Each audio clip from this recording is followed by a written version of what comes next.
The ride that revealed everything when my phone buzzed that Thursday afternoon. I almost didn't answer. It had been one of those days, work chaos, missed deadlines, and a storm brewing that seemed to mirror the heaviness in my head. But then I saw the caller ID, Emma's school. My heart dropped. Every parent knows that feeling, that flash of panic that makes the world go silent. I answered immediately. Mrs. Dalton, it's about Emma. She's fine, the receptionist said quickly, but her friend Lily was supposed to be picked up by her mom and she hasn't shown up. Emma mentioned you sometimes give her a ride. Would you be able to pick them both up? For a split second, I almost said yes. Out of habit, out of politeness, out of that parental instinct to fix things. But then I remembered. Lily's mom, Rachel, the woman who used to be my closest friend, the woman I hadn't spoken to in 6 months, not since I found out she'd been sleeping with my husband. I took a breath. I'm sorry, I said tightly. I can't. There was an awkward pause on the other end. Okay, you'll let Emma know. The guilt hit almost instantly, but I couldn't do it. Not again. Not after everything Rachel had taken from me. When I pulled up to the school anyway, because I couldn't leave my daughter stranded, Emma was standing under the awning, her backpack soaked from the drizzle, her arms crossed. Mom, she said, her voice small but sharp. Lily's still inside. Her mom's not answering. Can we please just take her home? I looked at her.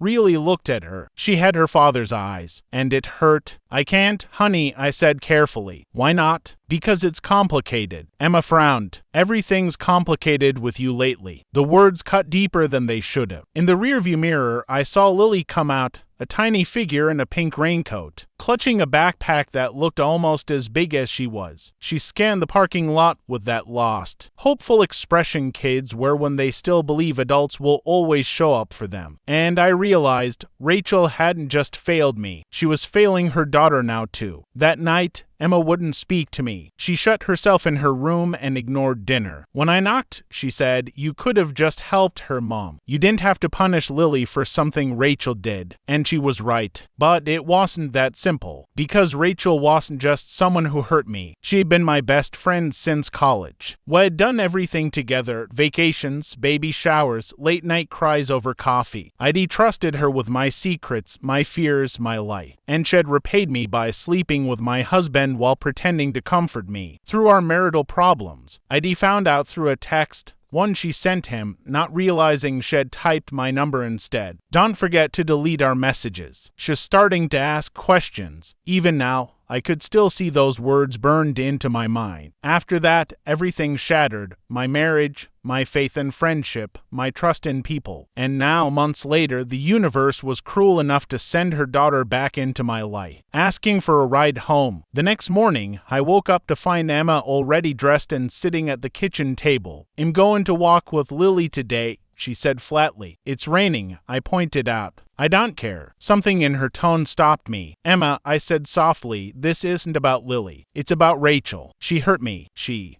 Yeah, but you're hurting Lily instead. I froze. She slung her backpack over her shoulder and walked out before I could reply. That night, I got another call, this time from a number I didn't recognize. It was Rachel. Her voice was tired, almost desperate. Look, I heard you refused to drive Lily home yesterday. I get it. You hate me, but please don't take it out on her. You have some nerve, I said coldly. You think you can wreck my marriage and then call me to ask for favors. There was a pause. Then she sighed. You think I wanted to hurt you? Yes, I snapped. She was silent for a while. Then she said, I'm sick, Anna. My stomach tightened. What? I didn't tell anyone, she continued. Not even Lily. I was diagnosed a month ago. It's stage 3. That's why I've missed hiccups. The treatments, they're rough. For a moment, I didn't know what to say. The anger I'd been clinging to started crumbling into something colder. Confusion, disbelief, maybe even pity. But then the betrayal came roaring back. You don't get to use that, I said through clenched teeth. You don't get to play the sympathy card after everything you've done. I'm not, she said quietly. I just needed you to understand. I'm sorry, Anna, for everything. For him, for this, for all of it. I hung up and cried for the first time in months. Days passed. I didn't tell Emma about the call, but I couldn't stop thinking about it. About Rachel, about Lily, about how betrayal doesn't just ruin trust, it ripples through every innocent person connected to it. Then one afternoon, Emma came home pale and shaking. Lily's mom fainted at school pickup, she said. They took her to the hospital. Can we go see her? I froze, and in that silence, something inside me cracked, because I realized maybe Rachel had stolen my husband, but if I let my bitterness keep controlling me, she'd end up stealing my humanity too. So I drove Emma to the hospital. Rachel looked small in that hospital bed, smaller than I'd ever seen her. Her skin was pale, her eyes sunken, but when she saw us, she smiled weakly. "Hey," she whispered. "You came." Emma ran to hug her. I stood back, unsure, awkward, angry, sad. Rachel looked at me over Emma's shoulder. "I know I don't deserve forgiveness," she said, "but thank you for being here for her." I didn't say anything. I couldn't. But when we left, Emma slipped her hand into mine. "You did the right thing, Mom," she said softly, and for once it didn't feel like weakness. Epilogue: 2 years later, Rachel passed away quietly 6 months later. She left a letter for me. Inside it, she wrote, "I never stopped being your friend, even when I didn't deserve the title. I hope you teach our girls that mistakes don't erase love, they just change its shape." Now, every time Lily comes over for dinner, I see a little bit of Rachel in her smile. The same warmth, the same mischief. And sometimes, when the house grows quiet, I realize forgiveness isn't about letting someone off the hook. It's about choosing to live without carrying their shadow. I still don't know if I was wrong that day, for refusing the rye, for hesitating, for protecting myself instead of helping someone else's child. But I do know this: betrayal makes us build walls. Forgiveness is learning how to open a door again. Party the past that refused to stay buried. It's been 3 years since Rachel died, and somehow her presence still lingers in my house. Not in a haunting way, but in the quiet reminders that life doesn't really erase people. It just folds them into the background of everything we do. Emma is 16 now, independent, sharp, and carrying that subtle edge of defiance I used to admire in Rachel. Sometimes, when she argues with me, I swear I can hear Rachel's voice in her tone, gentle but unyielding. Lily visits often. After her mother's death, she stayed with an aunt for a while, then moved back to our town last year. The two girls have grown inseparable, almost like sisters, and honestly, I was grateful for that. Grateful that something good had survived from all that pain. But that peace, like most things, didn't last. It started on a cold November night. I'd gone to bed early, but Emma's muffled sobs woke me. When I went into her room, she was sitting on the floor, her phone clutched to her chest, her face pale. "Emma?" I asked softly. She looked up at me, tears streaking her cheeks. "Mom, did you know?" My heart clenched. "Know what?" She hesitated, then turned her phone around. It was an old photo. Rachel and my husband, Mark, arms wrapped around each other. Not just friendly, intimate. But what froze me wasn't the photo itself. It was the date. It had been taken after I found out about their affair, months after I thought it ended. "What is this?" Emma whispered. "You said it was over. You said he stopped seeing her." My throat felt tight. I thought he did. She shook her head, backing away from me. "You lied to me. You lied, Mom." "Emma, please." But she stormed past me, her voice cracking. "You let her into our house again. You let Lily come over. You let me love her like family." Her door slammed, and I stood there shaking, realizing the truth I'd tried so hard not to see. It wasn't just one affair. It wasn't a mistake. It was an entire secret life that had continued long after the supposed end. The next morning, I confronted Mark. He didn't even try to deny it. He sat at the kitchen table, his coffee untouched, his face tired. "Yes," he said quietly, "we saw each other after you found out. It wasn't physical anymore, but we stayed in touch." "You stayed in touch?" I spat. "She was dying, and you still couldn't let her go." He ran a hand over his face. "She was sick, Anna. She didn't have anyone else. I felt responsible." "Responsible?" My voice broke. "You cheated on me. You destroyed our marriage. And instead of cutting her off, you played her savior." He met my eyes, and I'll never forget the way he looked at me then. Not defensive, not even ashamed, just hollow. "She asked me not to tell you," he said softly. "She didn't want you to know she was still reaching out." "Why?" "Because she said you deserved peace." I laughed bitterly. Peace? After everything? But somewhere deep inside, part of me already knew Rachel wasn't cruel by nature. She made terrible choices, yes, but she'd never wanted to hurt me intentionally. And maybe, in her dying guilt, she thought sparing me from more pain was mercy. Still, it didn't feel like mercy. It felt like betrayal all over again. For weeks after, the house was quiet. Emma barely spoke to either of us. Then one afternoon, I found her sitting on the porch steps, scrolling through her phone. She texted him, she said flatly, a week before she died. My heart stopped. What? She said she wanted him to take care of Lily, that she trusted him more than anyone. I sank down beside her. Let me see. Emma handed me the phone. The message was short, raw, and devastating.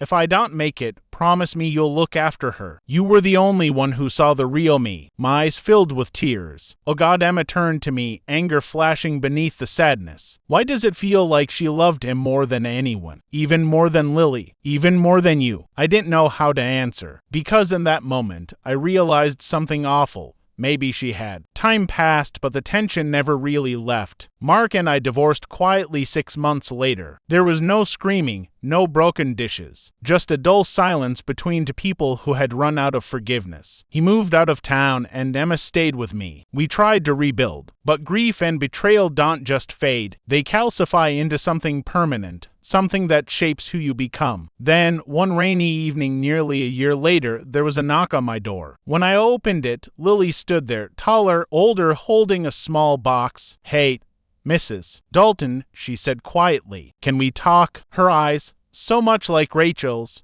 made my chest ache. She handed me the box. Inside were letters, photos, and a flash drive. I found these in my mom's things, she said. She wrote one for you. I froze. For me? She nodded. I think she wanted you to have it after everything came out. When she left, I sat alone at the table, staring at the letter in trembling hands. It was written in Rachel's unmistakable handwriting. Neat, steady, but heavy with regret. Anna, if you're reading this, it means the truth caught up. I knew it would. I didn't ask him to hide it because I wanted to keep you in the dark. I did it because I wanted you to heal first. I know what I did was unforgivable, but I need you to know Mark wasn't the villain in this. I was. I started it. I wanted someone to see me when I felt invisible. You had everything. A home, a family, a light I never had, and I hated myself for wanting to steal a piece of it. He never stopped loving you. Even when I was dying, I could see it. The way he talked about you, the guilt in his eyes. It wasn't for me. It was for you. If I could go back, I'd undo it all. But since I can't, I'll just ask one thing.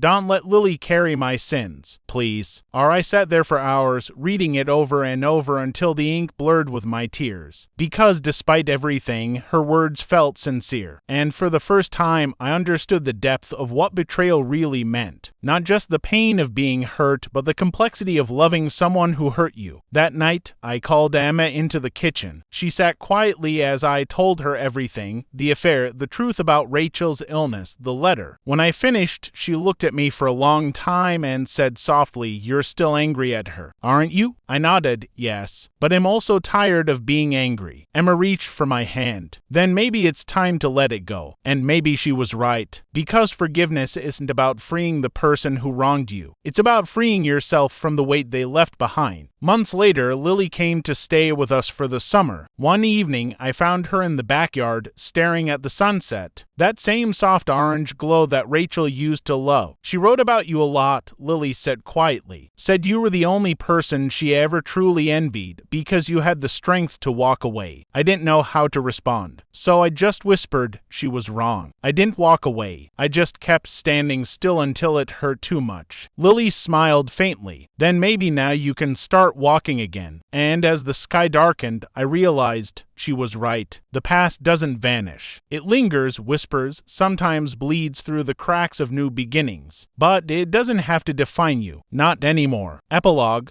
5 years later, Emma's in college now. Lily visits every few months. The house is quieter, lighter somehow, like it finally exhaled after years of holding its breath. Sometimes I still dream about Rachel. Not the version who betrayed me, but the one who laughed with me over burnt pancakes and whispered secrets during storms. And when I wake up, I don't feel hatred anymore. Just a quiet, sad gratitude for the lessons she left behind. Because betrayal taught me how to break. but forgiveness taught me how to live again. Part E. What the letters didn't say: 5 years had passed, and though time had softened the sharp edges of the past, it hadn't erased them. Emma was 21 now, older, wiser, and fiercely independent. She had just finished her first year of college, majoring in psychology, a decision that still surprised me. "I just want to understand why people do what they do," Shed said when she applied. Sometimes I wondered if she meant Rachel and Mark, or me. After all, Betrayal leaves questions that never really stop echoing. It was a quiet June afternoon when it started. The unraveling of everything I thought was finally settled.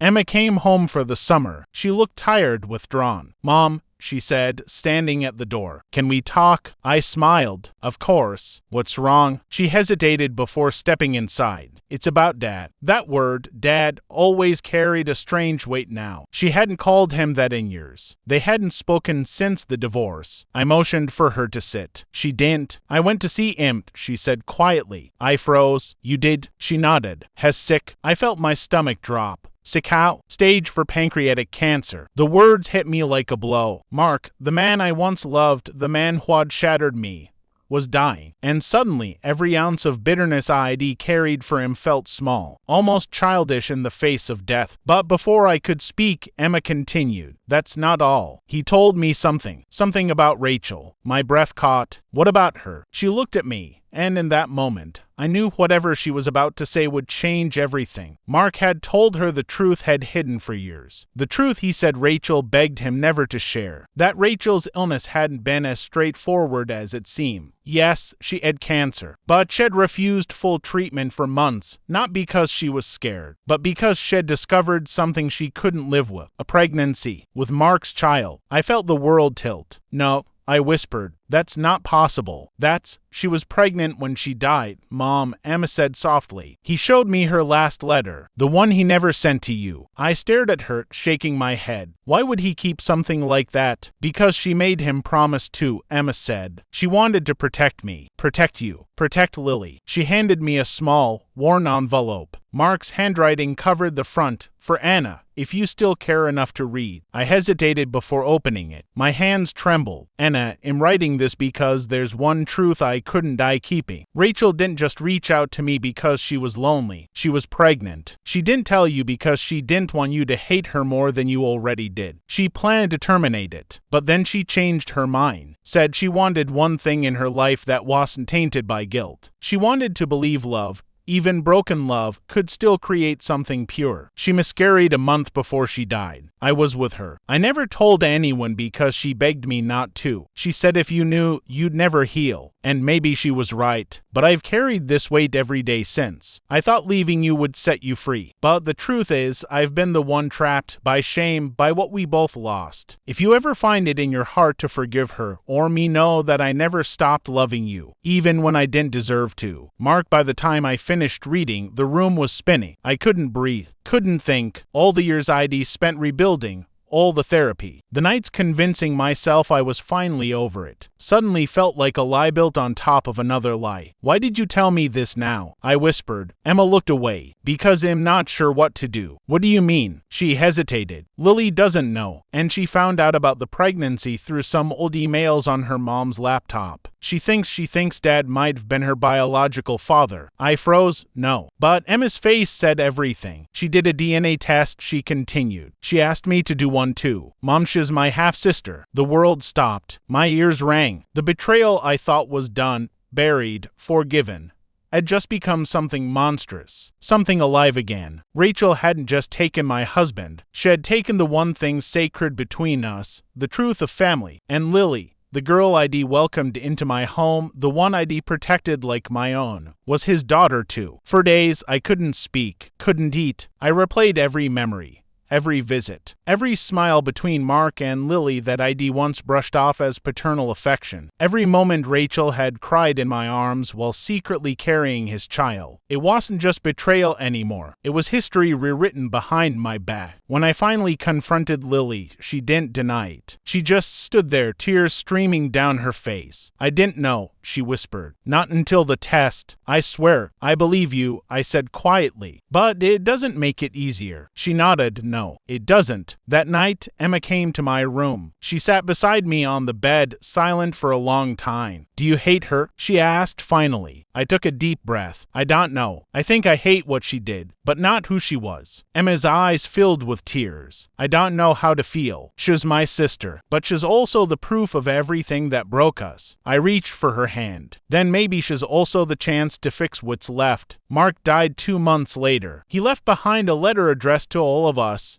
Me, Emma, and Lily. In it, he apologized again. But more than that, he begged us not to let his mistakes define our lives. "You are both the best things that ever came from the worst parts of me. Don't let my betrayal be the reason you stop believing in love." A year later, Lily officially changed her last name. Not to his, but to mine. She said it was her way of honoring the family that chose her, not the one that betrayed her. And maybe, in that quiet act, everything came full circle, because betrayal had destroyed us. But truth, as cruel as it was, gave us closure. Epilogue: the day we let go on the anniversary of Rachel's death. Emma and I visited her grave for the first time together. Lily joined us. The three of us stood in silence as the wind moved through the trees. I placed a single rose on the headstone and whispered, "I forgive you." Not because she deserved it, but because I needed to. Lily's voice broke softly beside me. She would have wanted this. Emma smiled faintly through tears. "Maybe. But this time, it's not about what she wanted." We left the cemetery hand in hand, 3 women connected by pain, blood, and choice. And for the first time in years, I felt light. Because betrayal ends when you decide it does. And forgiveness, no matter how late, is still freedom.